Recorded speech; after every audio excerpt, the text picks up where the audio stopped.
Alexa, tara pumunta tayo sa bahay namin kasi birthday ko. Hirap naman. Ha, ano, Maymay? Birthday mo ngayon? Oo, ngayon yun. Grabe ka naman, Alexa. Kinalimutan mo kaagad ang birthday ko. Tara na kasi invited ka. Ah, sige, tara. Tara na kasi nagugutom na ako. Ay, teka, Maria. Saan ka pupunta? Eh, si Alexa lang naman yung in-invite ko. Ha? Hindi ako invited. May friends naman tayo, Mimay. Oo nga, friend nga tayo. Pero mas best friend ko si Alexa. Tara na nga, Alexa.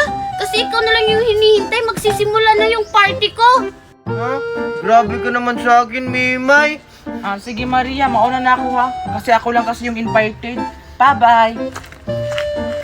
Tara na, Alexa. Tara. Ang damo talaga ni Mimay. Kung ako talaga nag-birthday, hindi ko rin siya i-invite.